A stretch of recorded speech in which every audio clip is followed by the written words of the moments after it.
Shalom Jemaat GMS Surabaya dimanapun saudara berada. Bagaimana kabar Anda semua? Saya percaya Anda dalam keadaan yang baik.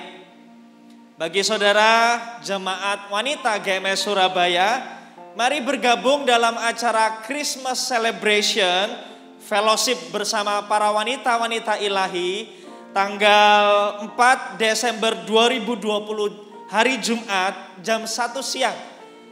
Acara ini akan diadakan lewat Zoom dengan tema Joy in Every Season bersama Pastor Levi Supit dan MS Women Worship. Mari ajak rekan-rekan wanita dan jangan lupa untuk datang dan kita akan bertumbuh sebagai wanita-wanita ilahi. Jemaat GMS Surabaya, doa pagi God's Favor in Marketplace akan hadir kembali untuk kita bisa berdoa dan menerima tuntunan Tuhan di dalam pekerjaan kita. Hari Sabtu tanggal 5 Desember 2020 dan acara ini akan dimulai pukul 6 pagi. Mari bergabung bersama-sama untuk membawa kerinduan dan pergumulan kita di dalam bisnis dan pekerjaan kita. Dan saya percaya Tuhan akan menjawab dan mendengar doa kita. Saudara bisa mendapatkan Zoom ID di CGL masing-masing atau saudara bisa DM di Instagram @gmssby. Mari kita persiapkan hati kita, kita mau masuk ke dalam hadirat Tuhan, kita mau mendengarkan tuntunan Tuhan dalam kehidupan kita. Tuhan, hari ini kami mau beribadah kepadamu dengan takut dan gentar akan Engkau. Kami mau memulai ibadah kami dengan kehausan dan kerinduan untuk mengalami Tuhan, untuk berjumpa dengan Tuhan. Di dalam keadaan kami yang sekarang ini, kami tahu kami sedang membutuhkan Tuhan. Beracara buat kami ingin mengalamimu secara pribadi. Di dalam nama Tuhan Yesus. Amin. Amin. Siapa yang sudah menantikan hadirat Tuhan di tengah-tengah kita boleh angkat tangan. Kita percaya bahwa Tuhan sudah hadir lebih dahulu di sini bersama kita.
Ku selalu puji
hidup kami.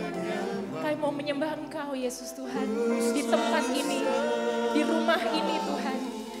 Kau yang layak terima semua pujian, kemuliaan hanya bagi Tuhan. Kau yang layak Tuhan.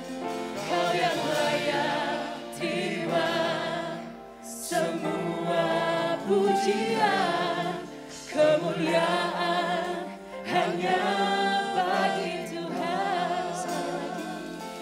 Kau yang layak terima semua pujian, kemuliaan hanya bagi Tuhan.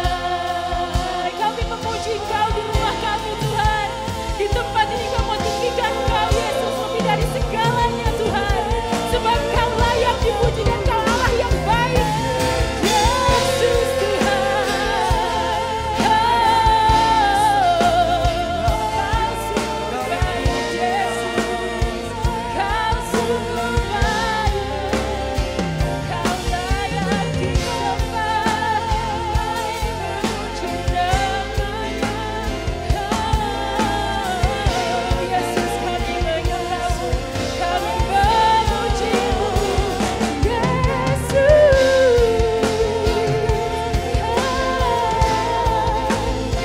Biarlah setiap lidah mengaku Kau Tuhan Allah dan Juru Selamat kami. Di tempat ini kami rasakan lawatan-Mu Tuhan. Kami tahu Kau ada di sini.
Tanganmu, sembah Dia, sembah dan puji Dia, sembah dan puji Dia, asal, oh kami sembah Kau Tuhan, sembah dan puji Dia, Yesus, Yesus Tuhan.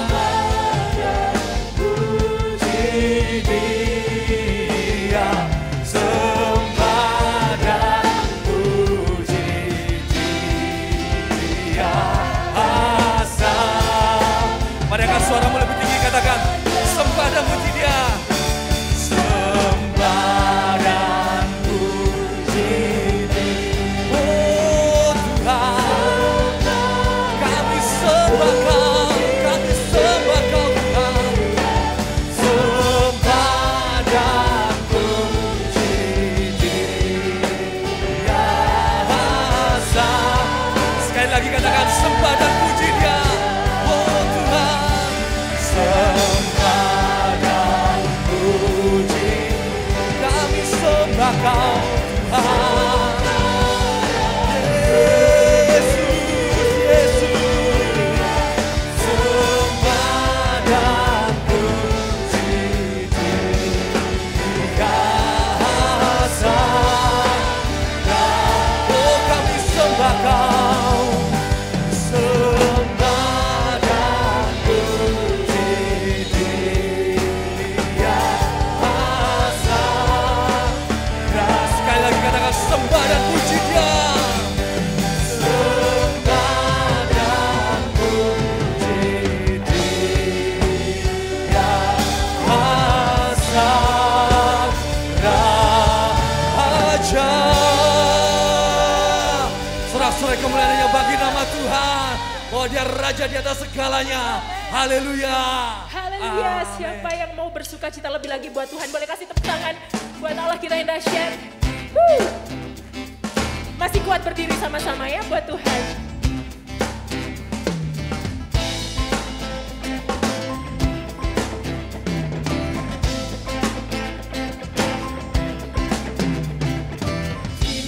Sukacita surga, itulah kekuatan bagi jiwa. Ku dapat rasakan kasih-Nya di tengah badai yang bergelora. Hikmat sukacita surga, itulah kekuatan bagi jiwa. Ku dapat saksikan kuasa-Nya, taklukkan badai yang bergelora. Haleluya, Kau ada dalam hatiku, takkan patah semangatku, yes, takkan hilang kekuatanku. Haleluya, ku bersorak bagimu, sukacita surga nyata penuhiku.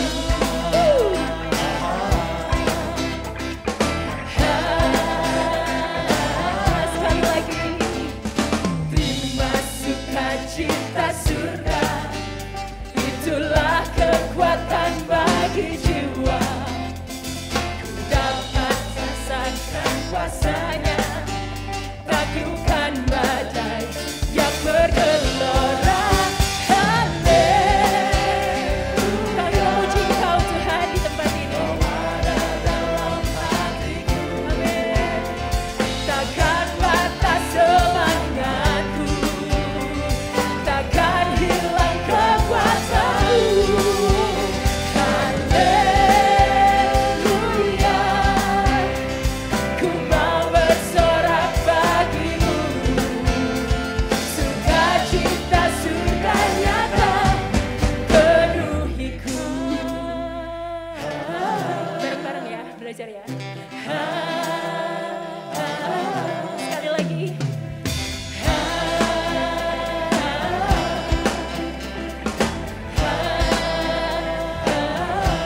Sama-sama. Terima sukacita, kami terima sukacita dari Tuhan. Terima sukacita surga. Haleluya,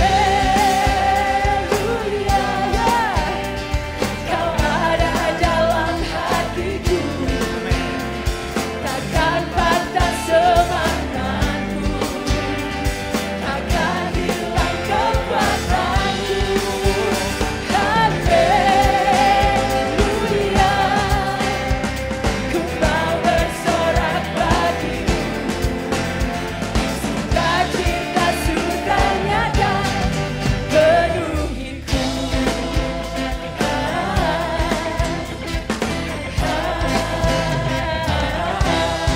Boleh kasih tepuk tangan buat Allah kita. Haleluya, berikan sorak-sorai kembali bagi Tuhan kita, bahwa kita mau menerangi jalan Tuhan. Haleluya. Woo! Hey.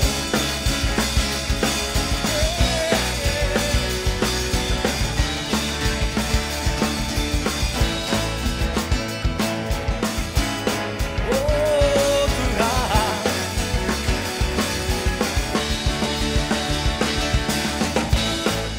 pernah ku ragu, tak pernah ku bimbang saat ku putuskan mengiringmu.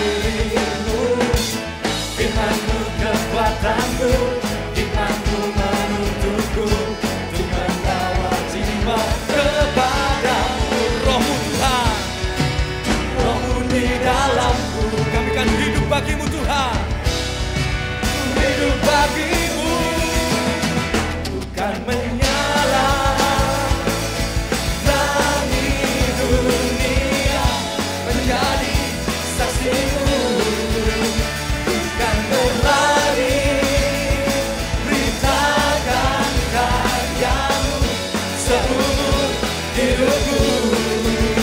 Akan dunia diselamatkan dan nama Yesus yang ditinggikan. Oh, oh, oh, oh,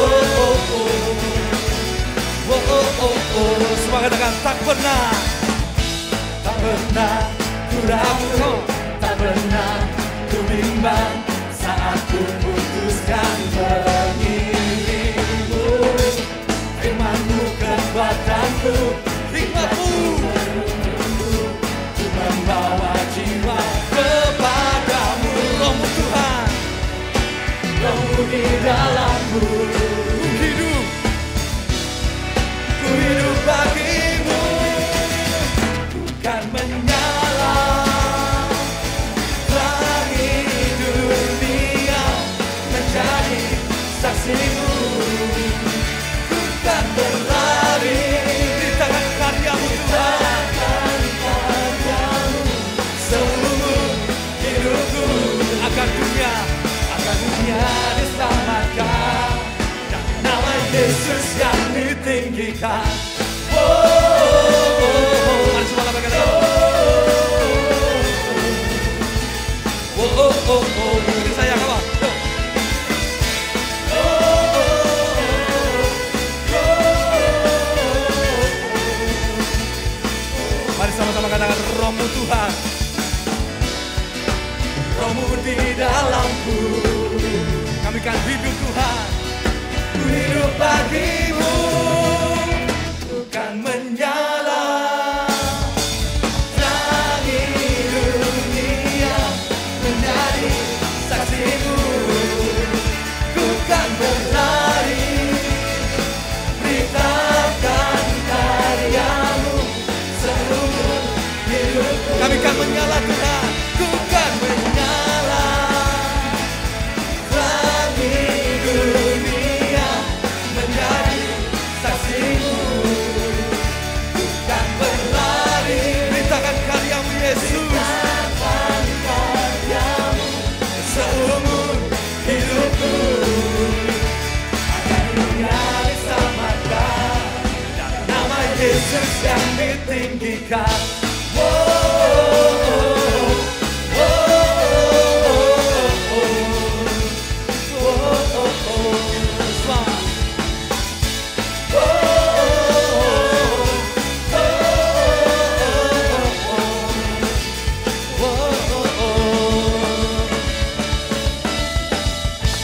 Sorak-sorai kemuliaan bagi Tuhan. Haleluya. Haleluya.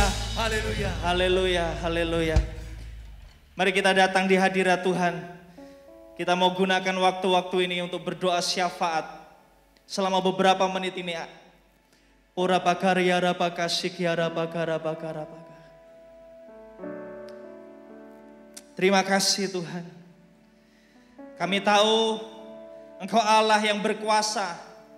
Engkau Allah yang menciptakan langit dan bumi ini. Dan Engkau Tuhan yang tetap aktif bekerja dalam setiap apapun yang sedang kami hadapi dan kami alami. Tuhan, hari ini kami mau membawa bangsa dan negara kami di hadapan-Mu Tuhan. Kami berdoa sungguh-sungguh, Tuhan pegang kendali penuh atas bangsa dan negara kami. Kami menolak setiap perpecahan. Kami menolak setiap pemikiran atau rencana orang-orang tertentu yang akan membuat rusuh atas bangsa dan negara kami ini. Kami berdoa sungguh-sungguh di dalam nama Tuhan Yesus. Tuhan bertata atas bangsa dan negara kami. Tidak ada satupun manusia, bahkan kerajaan kegelapan yang akan berkuasa dan menghancurkan bangsa dan negara kami. Karena bangsa dan negara kami ada di tangan Tuhan. Di dalam nama Tuhan Yesus kami percaya damai, shalom ada atas bangsa dan negara kami. Kami berdoa juga ya Tuhan untuk kota kami yang akan melangsungkan pilkada di bulan Desember nanti. Kami berdoa biar pemimpin yang terbaik yang Tuhan tetapkan akan jadi pemimpin atas kota kami. Damai sejahtera juga akan ada di atas kota kami. Kota ini akan jadi kota Allah, kota kudus Allah. Dan semua kehendak Tuhan terjadi atas kota ini. Di dalam nama Tuhan Yesus. Terima kasih Tuhan. Kami percaya masa pandemi ini akan segera berakhir. Tidak akan lama lagi, tidak akan berlama-lama lagi. Pemulihan demi pemulihan akan terjadi di dalam nama Tuhan Yesus. Di dalam nama Tuhan Yesus. Dan kami bersyukur Tuhan tetap pegang kendali di masa-masa ini. Kami berdoa juga untuk setiap pekerjaan umat-Mu. Apapun yang sedang mereka hadapi, apapun yang mereka sedang kerjakan. Kami mau bersepakat ya Tuhan. Tuhan membuat berhasil setiap pekerjaan mereka. Kalau di masa-masa ini kami harus mengalami pergumulan, kami harus mengalami sedikit kesusahan. Tapi kami justru percaya di tengah kesusahan yang kami alami, kami mampu melihat Tuhan lebih jelas. Kami mampu merasakan kasih karunia lebih nyata di masa-masa ini. Berkati pekerjaan umat-Mu ya Tuhan. Di dalam nama Tuhan Yesus. Kami berdoa juga untuk setiap umat-Mu yang hari ini sedang mengalami sakit penyakit. Tuhan sembuhkan mereka. Oleh bilur-bilur Kristus, Engkau sudah sembuh. Di dalam nama Tuhan Yesus. Pemulihan atas tubuh, pemulihan atas sakit penyakit terjadi saat ini juga. Di dalam nama Tuhan Yesus. Jadilah sembuh di dalam nama Tuhan Yesus. Dan sekarang tiba saatnya ya Tuhan, kami mau memberikan persembahan yang terbaik bagi-Mu. Bukan karena kami kaya, bukan karena kami mempunyai banyak uang untuk kami berikan. Kami memberi persembahan bukan karena kami punya, tapi karena kami mengasihi-Mu ya Tuhan. Apa yang kami punya itu kepunyaan-Mu. Uang kami, harta kekayaan kami adalah milik-Mu. Dan kami mau memberikan persembahan yang terbaik bagi-Mu karena kami mengasihi-Mu. Di dalam nama Tuhan Yesus. Amin. Selamat memberi. Haleluya, shalom, apa kabar semua? Jumpa lagi kita, puji Tuhan, walaupun hanya lewat video ya saudara. Saudara kangen juga untuk bisa ketemu dengan Anda, sudah sekian lama ya. Saudara yang dikasih Tuhan, saya percaya Tuhan memberkati saudara dan juga gereja tentunya, pelayanan juga ya. Puji Tuhan, sekali lagi terima kasih untuk kesempatan yang diberikan kepada saya untuk sharing firman Tuhan. Dan hari ini saya tahu gereja GMS sedang bicara tentang hidup yang berdampak. Bagaimana kita bisa berdampak? Memang hidup ini cuma satu kali, bukan? Dan hidup satu kali tentu harus diisi dengan hal-hal yang baik, yang berguna dari Tuhan untuk bisa menjadi pengaruh yang baik buat orang lain, menginspirasi orang lain. Betul ya saudara ya? Tapi ada orang, saudara, bilang begini, hidup cuma sekali, jadi nikmati dong katanya, karena cuma sekali. Ya saudara, kalau mereka nggak tahu apa yang menjadi rencana Tuhan, ya begitu jadinya. Tapi saudara dan saya yang mengerti rencana Tuhan, tahu apa yang Tuhan mau dalam hidup saudara, bahwa Tuhan ciptakan saudara, jadikan saudara sebagai orang, manusia, dan yang percaya kepada Dia. Ada tujuannya tentunya saudara. Hidup satu kali, hidup ini kesempatan, kan ada lagunya begitu. So, jadi gunakan kesempatan yang baik untuk bisa menjadi dampak bagi orang lain. Bisa katakan amin. Tidak cukup saudara untuk menjadi orang yang sukses. Tidak cukup untuk menjadi orang kaya. Tidak cukup. Walaupun silakan aja mau sukses dan kaya. Tetapi buat apa sukses, buat apa kaya, kalau kita mati dalam kesuksesan dan mati dalam kekayaan kita, namun hidup ini tidak berdampak bagi orang lain. Ingat, hidup cuma satu kali. Hidup yang diberikan oleh Tuhan untuk bisa melimpah keluar kepada orang lain. Bisa katakan amin? Puji Tuhan. Hidup yang sia-sia menurut saya adalah satu hidup yang tidak ada makna, tidak ada dampak, mati tanpa ada pengaruh dalam hidup ini, tidak pernah mempengaruhi orang lain, tidak berdampak. Jangan hidup sia-sia. Nah, bagi orang Kristen, hidup yang berdampak menurut saya adalah orang yang berbuah, yang mengeluarkan buah kehidupan dari hidupnya. Karakter, dari dia punya ketulusan, dari kebaikan, dari kasih. Saudara, itu adalah buah kehidupan. Jadi kalau menurut saya orang itu berdampak karena dari kehidupannya mengalir keluar sesuatu. Ya, saudara, menginspirasi dari hidup ini, saudara. Menolong orang itu buah. Tapi ada juga yang namanya, saudara, perbuatan-perbuatan kita, karya-karya kita yang baik. Itu juga berdampak, saudara. Ya, ketika kita melakukan sesuatu misalnya di satu daerah, satu kota, satu keluarga, atau seseorang yang sebenarnya sudah hopeless, tidak ada harapan, putus asa, terikat dengan berbagai macam kebiasaan, lalu kita hadir, kita membawa perubahan, membawa pemulihan kepada orang ini, hidup kita sudah berdampak dengan perbuatan-perbuatan yang kita lakukan. Bisa katakan amin? Puji Tuhan, saudara. Dan tentunya, saudara, kita akan menjadi orang yang berdampak ketika kita menjadi solusi dari setiap masalah yang ada. Menjadi bagian dari solusi, bukan menjadi bagian dari masalah. Jadi di mana kita hadir, kita menawarkan solusi. Ya, saudara, ketika orang dalam kondisi stres, solusi kita adalah memberikan harapan, memberikan penghiburan kepada dia, saudara. Mendampingi seseorang, itu yang namanya kita menjadi seorang yang betul-betul, saudara, bisa membawa solusi. Bisa katakan amin? Nah, 3 hal ini menurut saya penting. Membawa buah kehidupan kita, orang bisa mencicipi manisnya buah kehidupan kita ini, saudara. Ya, ketulusan kita, kasih kita, pertolongan yang kita berikan, perhatian, kepedulian, itu adalah buah kita. Perbuatan-perbuatan, karya-karya kita, saudara. Dan demikian juga, saudara, kita menjadi bagian dari solusi. Saya percaya dimanapun Anda berada, di rumah, di kantor, di pekerjaan, di gereja, dimanapun, di masyarakat, jadilah bagian dari solusi. Amin. Puji Tuhan. Nah, saudara, ada seorang, saudara, bernama Samuel. Dari masih kecil, di sana dikatakan dia terus bertumbuh, dan akhirnya, saudara, semakin besar dan semakin disukai. Bukan hanya oleh Tuhan, tapi juga oleh manusia. 1 Samuel 2 ayat ke-26, saya bacakan. Tetapi Samuel yang muda itu semakin besar, semakin disukai, baik di hadapan Tuhan maupun di hadapan manusia. Dia bukan cuman find favor, bukan cuman disukai oleh Tuhan, tapi juga disukai oleh sesama. Artinya dia berdampak, saudara, buat sesama. Nah, sudahkah Anda dan saya menjadi orang yang hidupnya berdampak?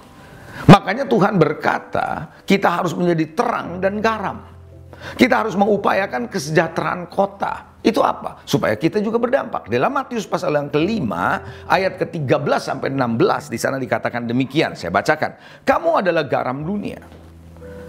Jika garam itu menjadi tawar, dengan apa ia diasinkan? Tidak ada lagi gunanya selain dibuang dan diinjak orang. Kamu adalah terang dunia. Kota yang terletak di atas gunung tidak mungkin tersembunyi. Lagi pula orang tidak menyalakan pelita lalu meletakkannya di bawah gantang, melainkan di atas kaki dian sehingga menerangi semua orang di dalam rumah itu.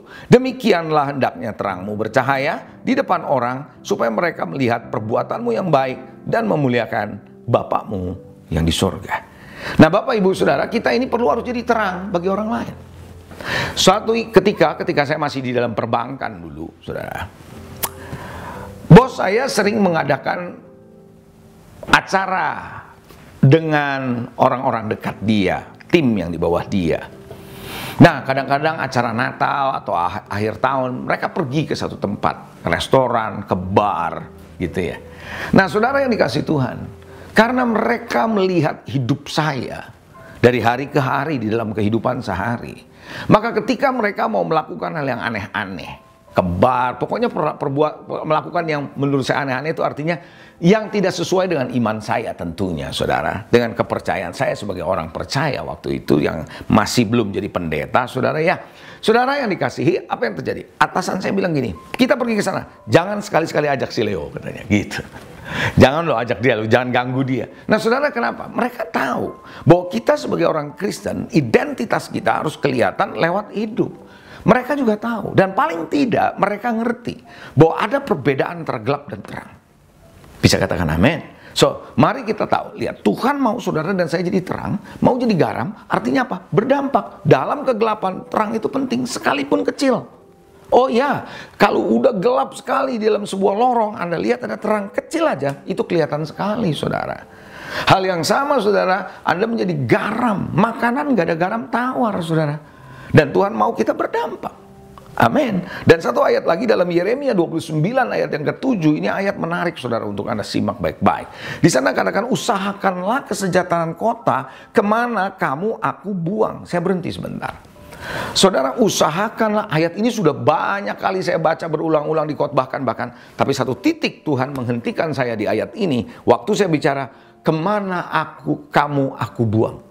Saudara, tahukah saudara, ketika Tuhan berkata kemana aku buang, berarti bangsa Israel ada di sebuah pembuangan, sebuah negeri asing, sebuah tempat di mana mereka dikuasai kondisi yang tidak kondusif, kondisi yang tidak ideal, kondisi yang tidak enak, kondisi yang tertekan, kondisi yang sulit. Di saat seperti itu pun, kata Tuhan, tetap usahakan kesejahteraan kota di mana kamu sedang ada. Artinya apa? Ayat ini sedang menjelaskan kepada saudara dan saya bahwa Anda berdampak tidak ditentukan oleh kondisi saudara. Banyak orang bilang, terang aja pastor kayak begitu, terang aja dia bisa. Karena dia begini, duit ada, posisi ada, dia begini, dia sudah sukses. Lihat saya. Saudara yang dikasih Tuhan, ayat ini jelas mengatakan kondisi kita walaupun ada di pembuangan tetap bisa jadi berkat.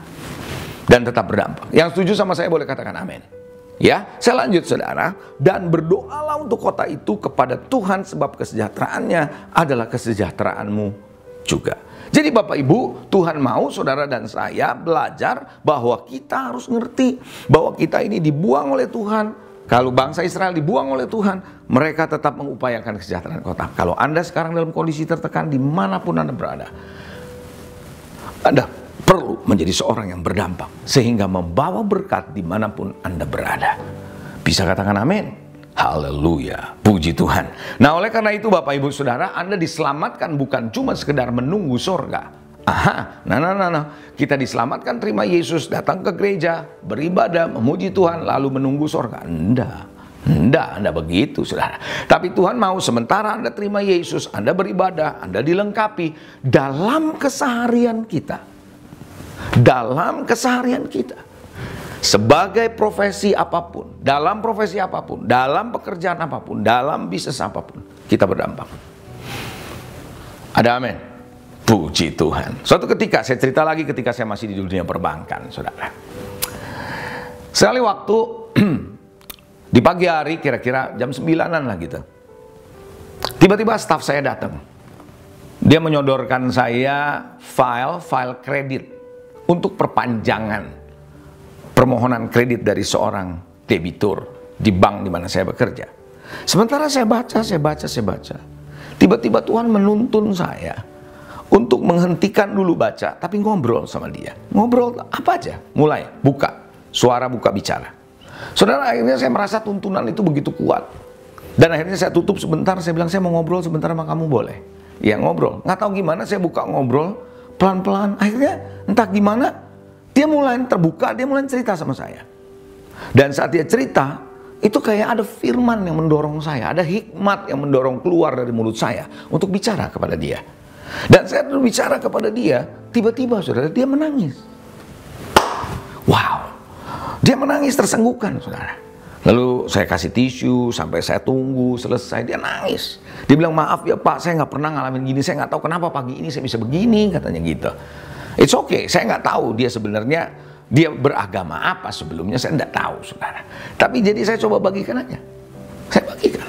Setelah saya bagikan saudara, saya tanya gini sama dia, mau nggak saya doain kamu? Saudara, Anda berdampak tidak harus di gereja. Di tempat pekerjaanmu Anda bisa berdampak. Halo, amin. Dalam profesi apapun. Nah saudara, kemudian saya bilang gini, mau gak kamu didoain? Terus dia bilang gini, Bapak mau doain saya? Iya, kenapa emang? Kamu mau gak didoain? Kalau kamu mau saya doain, kalau enggak ya gak apa-apa. Oh boleh Pak, doain Pak. Tapi saya doain sesuai dengan kepercayaan saya ya. Iya, gak apa-apa. Saya doa, entah kenapa tangan saya dituntun Tuhan, saya tumpang tangan loh saudara. Sementara itu di kantor loh, saya tumpang tangan. Waktu saya tumpang tangan dalam nama dia nangis sejadi-jadinya. Ada urapan Tuhan turun, ada hadirat Tuhan turun. Kita nggak pernah tahu kapan Tuhan bekerja dalam seseorang. Halo, amin, yes.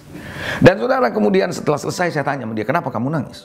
Dia mulai cerita, ternyata dia adalah anak Tuhan, orang Kristen yang sudah lama meninggalkan Tuhan karena kecewa sama orang-orang yang ada di gereja.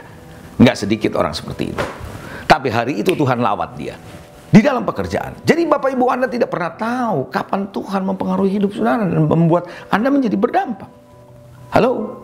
Oh iya, kalau saya cerita lagi saudara, back sebelumnya saudara, di mana waktu saya masih kuliah di awal-awal, saya bisa mempengaruhi teman saya punya papa. Waktu itu teman saya punya papa berarti usianya sekitar mungkin di 40-an, 50-an saudara. Waktu saya doa, mereka mau didoakan, mereka dipenuhi Roh Kudus. Kenapa? Hidup itu bisa berdampak. Halo? Amin saudara. Oh iya, bahkan kehidupan kita saat ini pun orang melihat kita, hidup kita menjadi inspirasi buat mereka. Haleluya. Nah, bagaimana caranya? Prinsip apa yang kita perlu kembangkan kalau kita mau menjadi orang yang berdampak? Anda siap? Prinsip hidup yang berdampak. Yang pertama, murah hati. Coba bilang murah hati. Yes. Saudara, ada seorang bernama Cornelius. Di dalam Kisah Rasul pasal 10 ayat 1 sampai 2 dan kemudian nanti Anda bisa lihat di ayat 22. Saudara, seorang bernama Cornelius di Kaisarea, ada seorang bernama Cornelius, seorang perwira pasukan yang disebut pasukan Italia. Lalu di sana dikatakan bahwa ia saleh serta seisi rumahnya takut akan Allah. Ia memberi banyak sedekah, bukan cuma sedikit, banyak sedekah kepada umat Yahudi dan senantiasa berdoa kepada Allah. Dalam ayat yang ke-22, saudara, ternyata saudara orang-orang Yahudi berkata, menjawab mereka, Cornelius adalah seorang perwira yang tulus hati, takut akan Allah, dan terkenal baik di antara seluruh bangsa Yahudi. Telah menerima pernyataan Allah dengan perantaraan seorang malaikat kudus, supaya ia mengundang engkau ke rumahnya dan mendengar apa yang akan kau katakan. Saudara yang dikasihi Tuhan, Cornelius dikenal oleh banyak orang. Karena kemurahan hati, karena ketulusan, karena kebaikan. Dia berdampak, saudara, dari perbuatan simple, yaitu murah hati. Saudara yang dikasihi, hari ini apakah Anda mau belajar menjadi orang yang murah hati? Karena orang yang kikir adalah orang yang paling dijauhi oleh orang. Coba saya mau tanya sama Anda. Anda lebih suka bergaul, Anda lebih suka berinteraksi dengan orang yang kikir atau orang yang murah hati? Tentu orang yang murah hati. Betul? Berarti orang yang murah hati ini bisa berdampak dong. Oh yes. Sebenarnya bukan karena gini, murah hati itu bukan selalu bicara soal duit. Enggak. Tapi kesediaan menolong, mau nganterin, itu juga termasuk salah satu bagian dari murah hati, saudara. Tangannya terbuka untuk bisa menolong. Halo, amin. Di Amsal, saudara 19 ayat yang ke-6 kalau Anda membaca, di sana dikatakan bahwa banyak orang mengambil hati orang dermawan. Orang dermawan dan setiap orang bersahabat dengan si pemberi.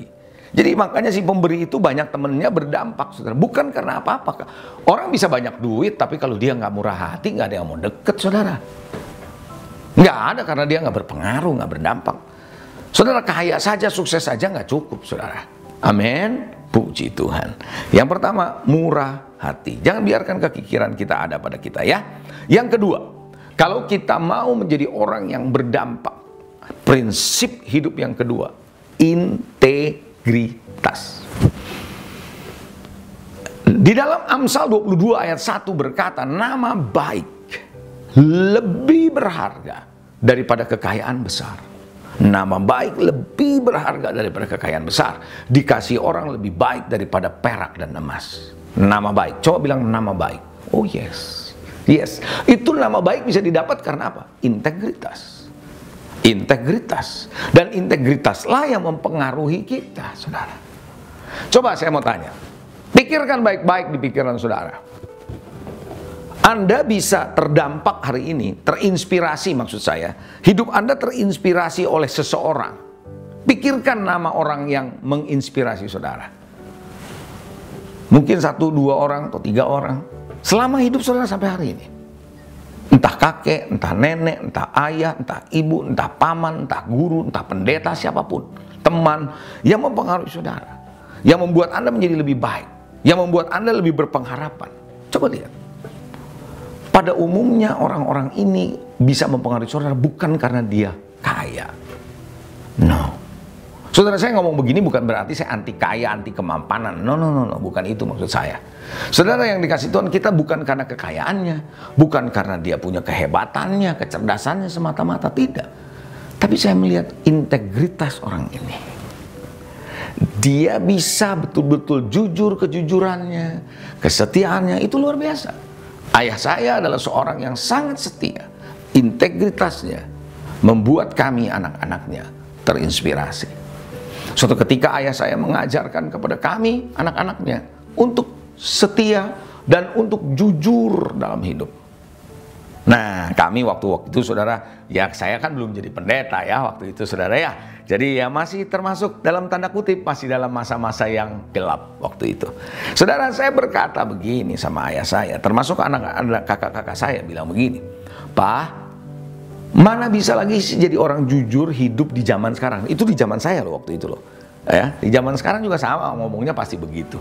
Mana bisa sih jujur? Mau jujur bagaimana mau hidup, Pak? Gitu. Papa saya bilang, "No. Kejujuran kamu akan membawa kamu kepada orang-orang penting, dan bahkan dia bilang kejujuran kamu akan menemukan spesial nanti. Kamu akan jadi ketemu penyediaan kekayaan berkat," dia bilang begitu.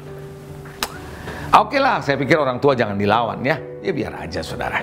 Suatu ketika saudara, ayah saya ini nyewa tanah.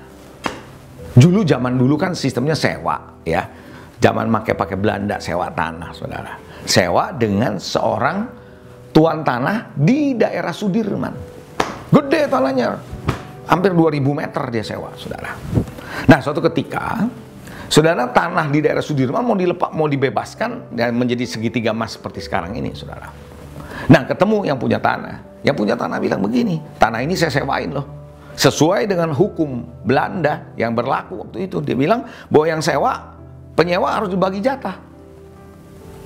Lalu yang mau beli bilang begini, "Waduh, dia bayar sewa nggak?" "Bayar sama saya tiap bulan rutin kok." Gitu.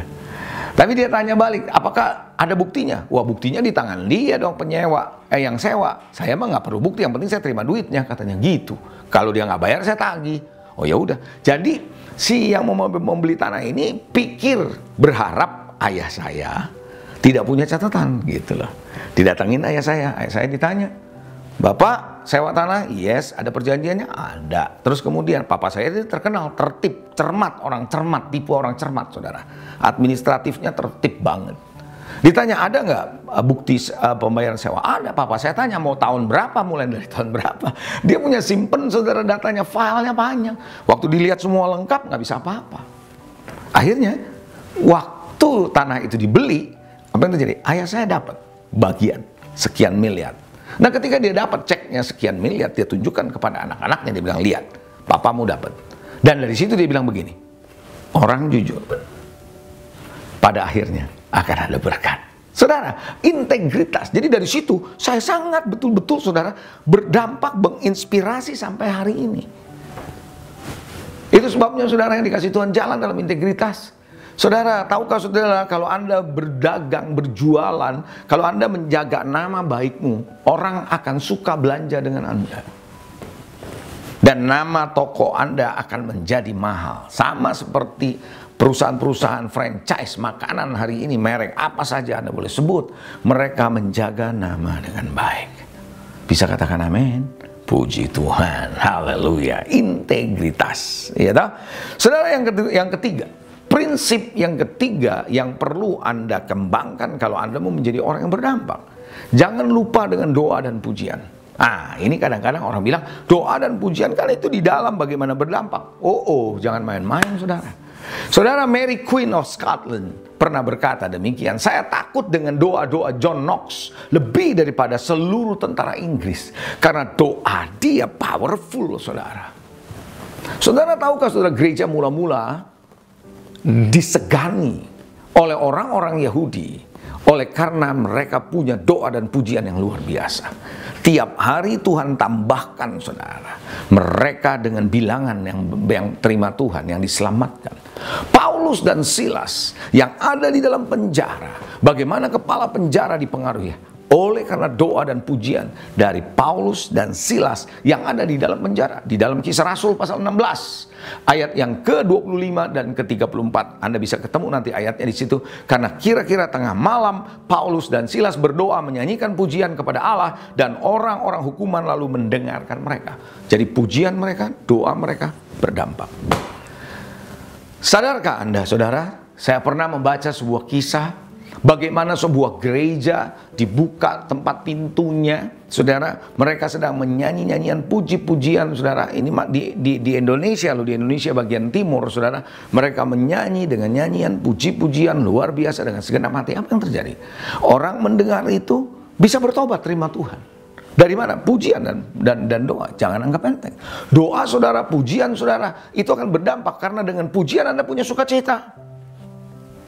Saudara, di tengah-tengah pandemi seperti ini, orang butuh, saudara, satu kekuatan internal. Nah, ketika mereka dalam kondisi stres, mereka dalam kondisi tidak lagi tahu apa yang mereka harus lakukan, Anda datang dengan sukacita karena ada pujian dari Tuhan, itu berdampak. Oh ya, makanya kenapa ada orang bisa bertobat dari agama yang lain hanya karena dengar lagu pujian. Sadarkah Anda, saudara, ada seseorang bisa bertobat karena didoakan. Begini ceritanya, ini kesaksian. Ya, ini kejadian di Jawa Barat, saudara. Ada seorang pasien sedang sakit di ICU. Ada di ICU. So, dalam ICU itu ada satu pihak keluarga yang rajin besuk orang ini. Dan setiap kali didoakan, lalu dinyanyikan pelan-pelan, didoakan. Di sebelahnya ada seorang bapak. Nah, bapak ini dari agama yang lain. Mendengarkan itu, saudara. Dan bapak ini harus di-bypass, saudara. Iya.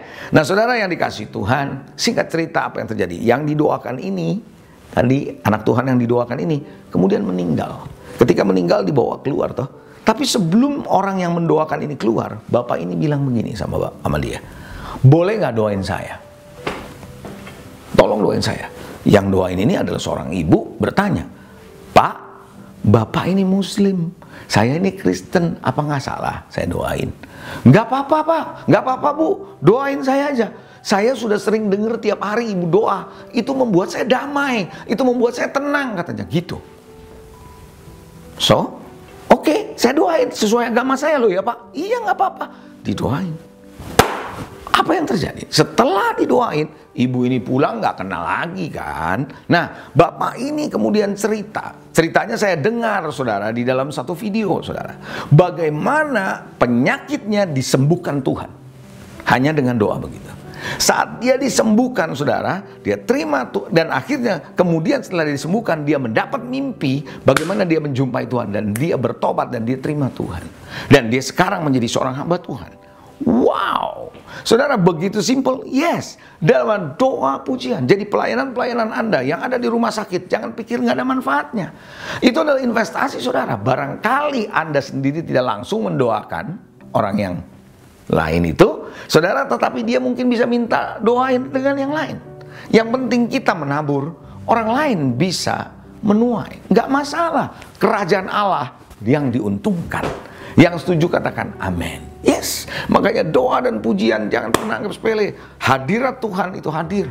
Makanya saudara, kalau kita beribadah, khususnya kalau Anda sudah offline, sudah ketemu lagi, doa, pujian dengan sungguh-sungguh. Nanti ketika ada orang yang baru datang, mereka akan bilang begini, saya rasa di sini ada Tuhan. Jangan heran saudara, sebelum dengar khotbah pun mereka sudah terima Tuhan. Hatinya sudah terbuka. Haleluya. Gereja mula-mula berdampak begitu dahsyat dengan pertumbuhan yang dahsyat, impact yang dahsyat karena doa dan pujian mereka. Yang keempat, saudara, yang keempat, prinsip untuk hidup yang bisa berdampak. Ayo ready untuk yang keempat? Peduli dan menolong. Peduli dan menolong. Saudara yang dikasihi, Kita perlu belajar, saudara, apa yang tadi saya katakan kepada saudara, dari poin 1 sampai poin 3 adalah bagian saudara secara internal buah-buah yang Anda. Hari ini, yang keempat, saya bicara soal perbuatan saudara. Bagaimana Anda menjadi orang yang peduli dan menolong orang. Untuk bisa berdampak, kita harus melepaskan diri dari kepentingan diri sendiri. Sulit buat kita untuk bisa berdampak kalau kita egois. Ya, karena kita mikirin diri sendiri, toh. Nggak mungkin, saudara. Jadi kalau kepedulian, caranya adalah Anda harus bisa melihat kepentingan orang lain, kebutuhan orang lain, baru Anda bisa peduli, baru Anda bisa menolong. Orang yang nggak peduli, orang yang nggak mau menolong adalah orang yang nggak bisa melihat apa yang menjadi kebutuhan, apa yang menjadi tantangan orang lain untuk bisa ditolong. Keinginan untuk memenuhi kepentingan orang lain, saudara, akan membawa orang-orang berjumpa mengalami Tuhan. Saya melihat begitu. Kalau kita tulus, saudara, dengan tujuan baik untuk menolong orang, memberkati orang lain, jangan heran nanti dia melihat Tuhan yang ada dalam diri kita. Oh iya, mereka akan melihat bagaimana kasih Tuhan mengalir dalam hidup mereka. Dan itulah sebabnya hidup mereka bisa berdampak. Yang setuju sama saya katakan amin. Yesus melihat ada orang yang ngikutin dia, 5.000 orang mengikutin dia, saudara, yang dikasih Tuhan. Dia memandang sekelilingnya dalam Yohanes 6 ayat ke-5 kalau Anda baca, saudara, dan melihat orang banyak berbondong-bondong kepada dia, dan dia berkata kepada Filipus, di mana kita akan beli roti supaya kasih makan kepada mereka? Yohanes 6 ayat 5. Saudara, apa artinya? Yesus tergerak hatinya dengan belas kasihan, dia mau menolong, dia peduli. Sadarkah Anda kepedulian saudara? Menolong saudara adalah suatu tindakan nyata dari kasih dan belas kasihan kita kepada orang-orang yang ada di sekitar kita. Peduli artinya Anda sadar dan tahu akan kebutuhan, kesusahan, dan penderitaan orang lain. Anda sadar, Anda tahu orang lain ada kebutuhan. Jangan cuma lihat kesusahan sendiri. Saya berhenti sebentar di sini, saudara. Suatu kali seorang pengusaha bilang begini sama saya, Pak, kalau nanti di gereja Bapak ada misi, pelayanan misi, saya ikut boleh nggak? Oh boleh. Nah, suatu ketika ada kebetulan pelayanan misi yang cukup jauh di Indonesia Timur. Dan jalannya berbatu-batu, saudara. Dia ikut. Dan ternyata dia harus nginep 1 malam di situ. Dan dia nginep di 1 malam di sana, dia lihat orang-orang di sana. Apa yang dia lihat? Mereka orang di sana mau mandi, mau ngambil air, dia harus turun dengan tangga yang banyak ke bawah untuk naik bawa ember ke atas yang penuhi air. Untuk mandi. Mandinya harus irit air. Kalau enggak bolak-balik itu capek. Tiap hari dia lihat itu. Tiap saat dia lihat itu. Di 1 hari maksud saya dia lihat itu. Dia bilang, wow. Dan yang dia lihat adalah orang-orang ini pada happy semua, saudara. Nah, setelah dia pulang saya tanya, bro, kamu belajar apa di sana? 1 hari saya belajar banyak, pastor. Apa yang kamu belajar? No complain. Artinya nggak ada komplain lagi. Sekarang saya sadar bahwa orang punya kebutuhan, punya kesusahan, punya penderitaannya sendiri. Dan kita perlu menolong dia. Itu namanya sadar. Baru kita bisa peduli. Sedangkan saudara, menolong adalah tindakan nyata. Menolong adalah tindakan nyata, menolong orang lain, saudara. Ya, saudara, bantuan pertolongan kita didasari oleh kasih dan belas kasihan. Jadi Bapak Ibu Saudara, ayo mari kita belajar jadi orang yang peduli, jadi orang yang mau menolong orang lain. Bahwa orang lain di sekitar kita ada begitu banyak kebutuhan, ada banyak hal yang mereka harus ditolong. Hari ini saatnya Tuhan memanggil saudara untuk jadi orang yang berdampak nyata dalam hidup saudara dan saya. Puji nama Tuhan. Mari kita datang kepada Dia. Jadikan orang hidup kita berdampak. Tuhan, terima kasih. Hari ini aku percaya Engkau mengajarkan kami bagaimana kami menjadi orang yang berdampak dalam hidup. Simple, dengan cara menolong, dengan cara peduli dengan orang lain. Bahkan lewat doa dan pujian kami pun, kami bisa berdampak bagi orang lain. Kami berdampak tidak harus memikirkan untuk hal-hal yang besar. Cukup dengan keseharian kami. Ketika kami menjaga integritas, ketika kami menjaga nama baik Tuhan, kami percaya itu akan menjadi membawa dampak bagi orang lain. Mari Tuhan, sehingga ketika kami pun bermurah hati kepada orang lain, kami memberi kepada orang lain diberkati. Tuhan berkati Tuhan jemaat-Mu di sini, supaya mereka betul-betul jadi orang yang berdampak semasa hidup mereka. Hidup ini 1 kali, dan hidup ini adalah kesempatan. Hamba-Mu boleh selesai, tapi Engkau terus bekerja di antara mereka. Dalam nama Yesus kami berdoa. Yang percaya katakan, amin. Sebelum kita akhiri ibadah ini, sebagaimana setiap akhir bulan ada doa untuk wedding anniversary, saya persilakan bagi pasangan yang ulang tahun pernikahan di bulan November sampai tanggal 30 bisa bangkit berdiri, bergandeng tangan. Dan apabila pasangan saudara tidak ada di tempat, tidak apa-apa. Ya, saudara tetap berdoa. Mari kita berdoa. Tuhan, terima kasih kalau di bulan ini Engkau sudah memberkati setiap pasangan sampai hari ini dan untuk selama-lamanya dalam penyertaan-Mu.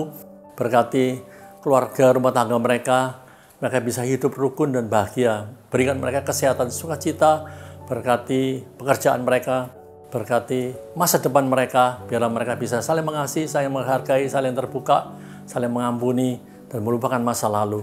Biarlah apa yang direncanakan, yang belum tercapai, boleh tercapai pada waktu datang. Dalam nama Tuhan Yesus kami benar-benar bersyukur. Haleluya, amin. Selamat yang berulang pernikahan. Kemudian saya akan mendoakan yang berulang tahun di bulan November. Sudah bisa bangkit berdiri. Terima kasih. Di ulang tahun ini kami boleh mengucap syukur akan kebaikan-Mu, pemeliharaan, penyertaan-Mu kepada setiap yang berulang tahun. Bila ulang tahun ini bertambah-tambah hikmat, bertambah-tambah kasih karunia menyertai, berkati pekerjaannya, berkati kerohaniannya, segala kebutuhan cukupkan, nama Tuhan dipermuliakan. Dalam nama Tuhan Yesus kami berjam-jam syukur, haleluya, amin. Selamat berulang tahun. Terakhir kita akan akhiri ibadah ini dengan kita berdoa sekali lagi. Mari kita berdoa bersama-sama. Tuhan, kami mengucap syukur firman-Mu yang Kau sampaikan melalui hamba-Mu, Mbak Leonardo. Biarlah firman boleh melakukan kami, untuk hidup kami berdampak bagi orang lain, untuk kami tidak lagi memenuhi diri sendiri, agar kami berakar, bertumbuh, dan berbuah lebat yang baik. Mampukan kami untuk kami tidak memenuhi diri sendiri, kami terus akan berkarya, kehidupan kami, pakai kami untuk kemuliaan. Memberkati setiap keluarga, setiap rumah tangga. Berkat menyertai mereka, berkati atas kesehatan mereka, hindarkan dari COVID dan sebagainya, berkati pekerjaan mereka, pelayan mereka, studi mereka, apa yang disediakan boleh berhasil pada yang datang. Engkau yang membuat mereka berbahagia, Engkau membuat mereka beruntung. Berkati pada hari-hari yang akan datang, untuk mereka boleh melihat mujizat keberhasilan, keberhasilan, dan nama Tuhan dipermuliakan. Mari kita akhiri, bangkit berdiri, angkat kedua tanganmu, dan terimalah rahmat, anugerah, dan kasih karunia daripada Allah Bapa, Allah Putra, Allah Roh Kudus, yang karena tidak berkesudahan, yang selalu baru, yang akan memimpin menyertai kehidupanmu mulai saat ini sampai Maranatha. Karena sama-sama, amin. Tuhan Yesus memberkati.